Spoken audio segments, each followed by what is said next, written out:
Hello అందరికీ. Saudi అరేబియాలో కొన్ని ఇంపార్టెంట్ విషయాలు మీతో షేర్ చేసుకుంటాను. వీడియోని స్కిప్ చేయకుండా చూడండి. మా వగలమారిని బాగా వచ్చి స్నాక్స్ చేయవా అంటే ఇంకా ఈ వయ్యారి వంకాయతో వంకాయ బజ్జీ స్టార్ట్ చేశాను. ఈ వంకాయని చూసారా, మోచేతులు ముప్పావు సగం ఉంది. ఈ మొత్తం చూసినా ఎక్కడా పుచ్చు కానీ పురుగాని ఉండదు. అది సౌదీలో స్పెషాలిటీ.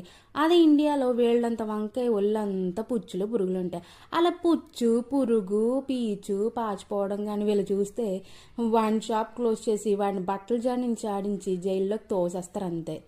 అలానే ఇక్కడ ఏంటంటే మెయిన్ ఇంపార్టెంట్ విషయాలు ఏంటంటే వీళ్ళు ఫుడ్కి గ్రాసరీస్ వెజ్జీస్ ఏ ఐటెంకైనా ముందు క్వాలిటీకి ఫస్ట్ ప్రిఫరెన్స్ ఇస్తారు. సో క్వాలిటీ చాలా బాగుండాలి, ఫస్ట్ క్లాస్ ఉండాలి, లేదంటే చాలా సివియర్ యాక్షన్ తీసుకుంటారు. అలానే మా వంకాయ బజ్జీని మీరు కూడా ఈ షేప్లో ట్రై చేశారో లేదో కూడా కమెంట్ చేసేయండి. వీడియోని చూసి లైక్ చేసి ఛానల్ సబ్స్క్రైబ్ చేసుకోండి. ఇక వెళ్ళొస్తాను.